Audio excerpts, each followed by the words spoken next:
അതേപോലെ ബ്രാഹ്മണൻ എന്ന് പറഞ്ഞാൽ ഒരു മനുഷ്യൻ ബ്രഹ്മത്തെ അറിയണെങ്ങനെയാ?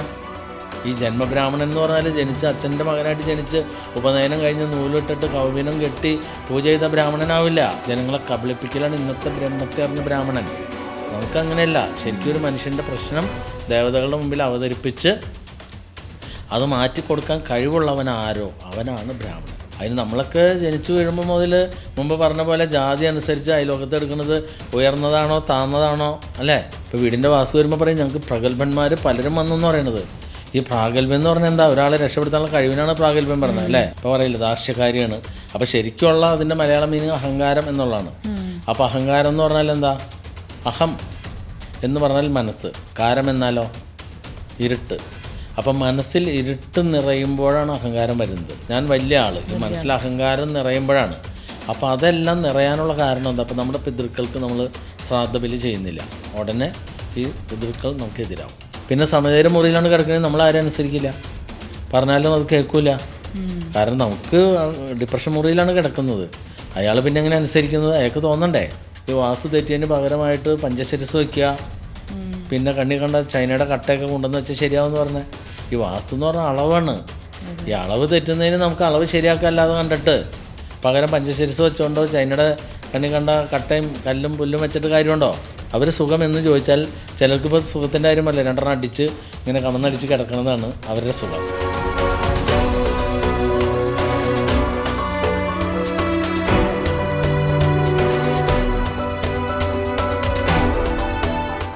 അപ്പോൾ ദൈവഹിതം അറിയാമെന്ന് പറഞ്ഞാൽ പലരെയും വിചാരം ഈ ദേവപ്രശ്നം നടത്തുക, അഷ്ടമംഗലം നടത്തുക, അതാണ് ദൈവജ്ഞൻ എന്ന് എഴുതിയിരിക്കുന്നത്. അതല്ല. ഇപ്പോൾ നമ്മളിപ്പോൾ സജിത എൻ്റെ അടുത്ത് നിന്ന് നോക്കാൻ വരുമ്പോൾ ഞാനിരുന്നൊരു കാര്യം കൃത്യമായിട്ട് പറയണമെങ്കിൽ ദൈവാധീനം വേണം.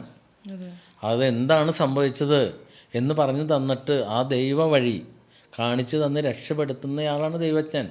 അതേപോലെ ബ്രാഹ്മണൻ എന്ന് പറഞ്ഞാൽ ഒരു മനുഷ്യൻ ബ്രഹ്മത്തെ അറിയണെങ്ങനെയാ? ഈ ജന്മബ്രാഹ്മണൻ എന്ന് പറഞ്ഞാൽ ജനിച്ച് അച്ഛൻ്റെ മകനായിട്ട് ജനിച്ച് ഉപനയനം കഴിഞ്ഞ് നൂലിട്ടിട്ട് കൗവീനം കെട്ടി പൂജ ചെയ്ത ബ്രാഹ്മണനാവില്ല. ബ്രഹ്മത്തെ അറിയണമെങ്കിൽ ദൈവത്തെ അറിയണം, ദൈവത്തെ അറിയണമെങ്കിൽ പ്രകൃതി അറിയണം, പ്രകൃതി അറിയണമെങ്കിൽ പ്രവൃത്തികൾ ചെയ്യണം, അതായത് ജോലികൾ ചെയ്യണം. ജോലി ചെയ്താലേ പ്രകൃതി അറിയാൻ പറ്റുള്ളൂ. അപ്പോൾ ഇതൊന്നും അറിയാത്ത ആളുകൾ കുറച്ച് മന്ത്രവും തന്ത്രമെന്ന് പറഞ്ഞ് എന്തൊക്കെയോ ചൊല്ലിക്കൊണ്ട് ജനങ്ങളെ കബളിപ്പിക്കലാണ് ഇന്നത്തെ ബ്രഹ്മത്തെ അറിഞ്ഞ ബ്രാഹ്മണൻ. നമുക്കങ്ങനെയല്ല. ശരിക്കും ഒരു മനുഷ്യൻ്റെ പ്രശ്നം ദേവതകളുടെ മുമ്പിൽ അവതരിപ്പിച്ച് അത് മാറ്റിക്കൊടുക്കാൻ കഴിവുള്ളവനാരോ അവനാണ് ബ്രാഹ്മണൻ. അതാണ് യഥാർത്ഥ ബ്രാഹ്മണ്യം എന്ന് പറയുന്നത്. അതിന് നമ്മളൊക്കെ ജനിച്ചു വീഴുമ്പോൾ മുതൽ മുമ്പ് പറഞ്ഞ പോലെ ജാതി അനുസരിച്ച് അയലോകത്ത് എടുക്കുന്നത് ഉയർന്നതാണോ താഴ്ന്നതാണോ അല്ലേ? ആ നിലവാരത്തിലല്ലേ നമ്മളൊക്കെ ചിന്തിച്ചു വരുന്നത്. അപ്പോൾ നമ്മളൊക്കെ പഠിച്ചതൊക്കെ ഒരുപാട് മണ്ടത്തരമാണെന്ന് തിരിച്ചറിയുക.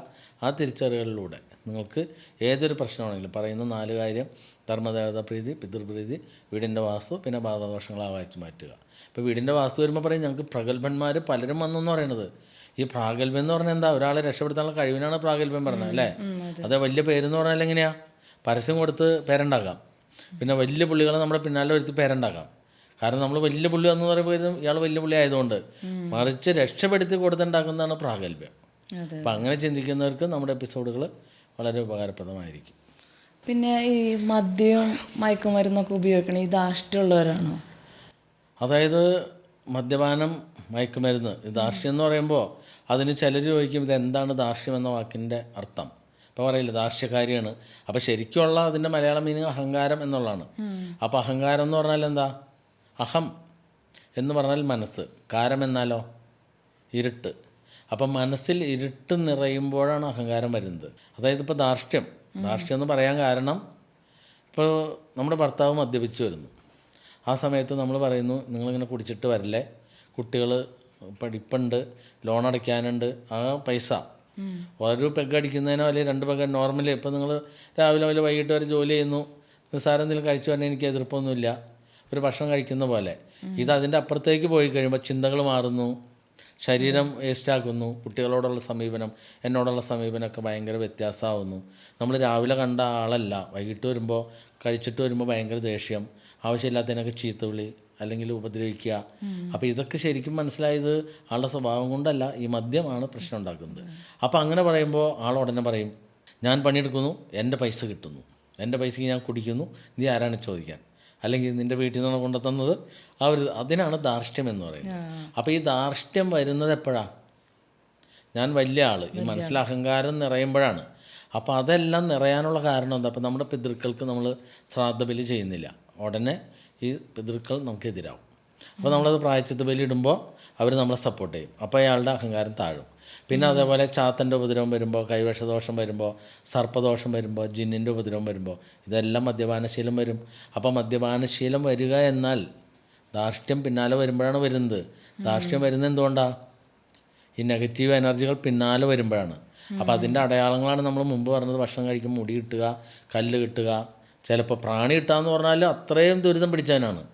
അല്ലാത്തവർക്ക് അപ്പോൾ ചിലർ പറയും തുടക്കത്തിലൊക്കെ മുടി കിട്ടിയിരുന്നു, ഇപ്പം ഇല്ല ഭക്ഷണത്തിൽ.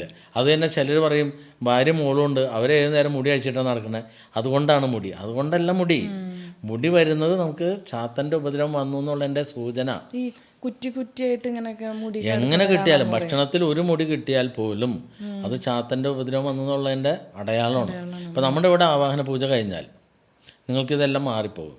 പിന്നീട് എപ്പോഴെങ്കിലും ഭക്ഷണം കഴിക്കുമ്പോൾ ഒരു മുടി കിട്ടിയാൽ പോലും അവരുടനെ നമുക്ക് വീണ്ടും ഇവിടെ സ്പെഷ്യൽ പൂജ ഗ്രൂപ്പ് എന്ന് പറഞ്ഞ ഗ്രൂപ്പുണ്ട്, ആ ഗ്രൂപ്പിൽ ജോയിൻ ചെയ്ത് വരും. അവർ പറയും ചാത്തം വന്നിട്ടുണ്ടെന്ന് പറയും. മനസ്സിലായോ? അപ്പോൾ അതിൻ്റെ കാരണം എന്താ? ഈ ഭക്ഷണത്തിൽ മുടി കിട്ടിയാലും കല്ല് കിട്ടിയാലും ചാത്തം വരുമ്പോൾ മദ്യപാനശീലം മാത്രമല്ല, നമ്മുടെ സാമ്പത്തികം മൊത്തം പിടിക്കും. പിന്നെ തലവേദന വരും. ചിലർക്ക് ഏത് സമയം തലവേദന വരും, എത്ര മരുന്ന് കഴിച്ചാൽ ഇതൊന്നും മാറില്ല. അപ്പോൾ ഇതെല്ലാം നമുക്ക് ആവാഹന പൂജയിൽ മാറ്റാൻ സാധിക്കും. അപ്പോൾ ഇവിടെ ഇപ്പോൾ നമുക്കൊരിക്കൽ പനി വന്നു, ചികിത്സിച്ച് മാറ്റി, വീണ്ടും പനി വന്നാലോ? അത് മാറ്റണ്ടേ? ഈ പനി വന്നു എന്ന് എങ്ങനെ നമ്മളറിയുന്നത്?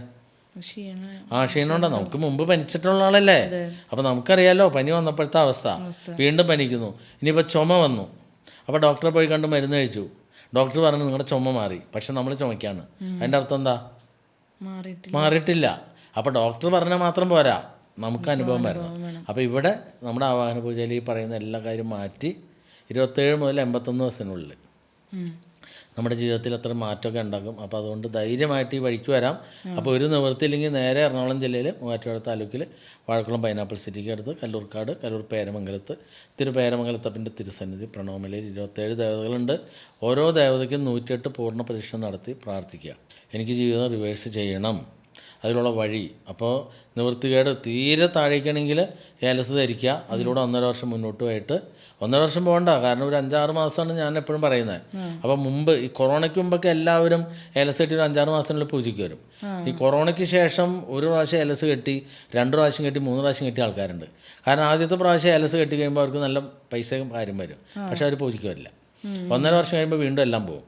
അപ്പോൾ വീണ്ടും അടുത്ത ഏലസ് കിട്ടും. അപ്പോൾ ഏലസിന് പകുതി ഗുണം ഉണ്ടാവുള്ളൂ.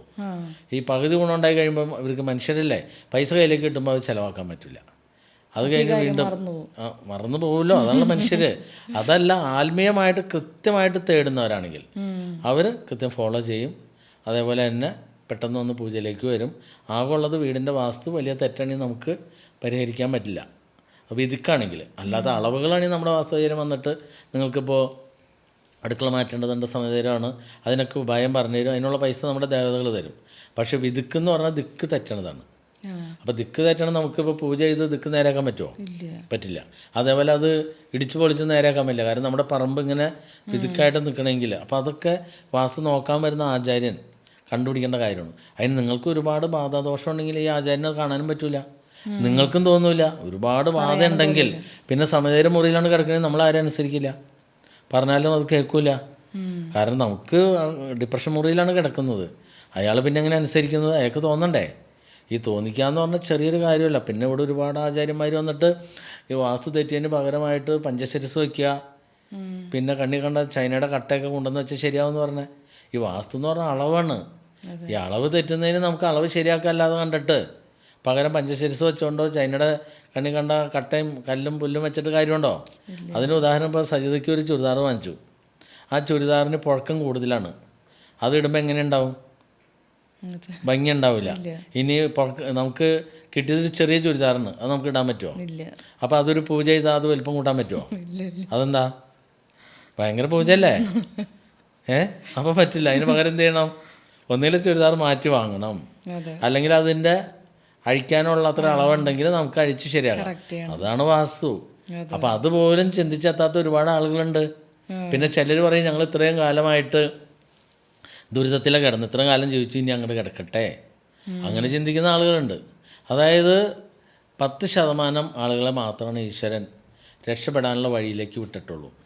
പിന്നത്തെ 10% നമ്മളിങ്ങനെയൊക്കെ ഇരുന്ന് പറഞ്ഞ് കേൾക്കുമ്പോൾ അവർക്കൊരു തോന്നൽ വരും. അങ്ങനെ മൊത്തത്തിൽ ലോകത്തിലുള്ള 20% ജനങ്ങൾ മാത്രമാണ് ശരിക്കുമുള്ള സുഖ സന്തോഷ സമൃദ്ധിയിൽ ജീവിക്കുകയുള്ളൂ.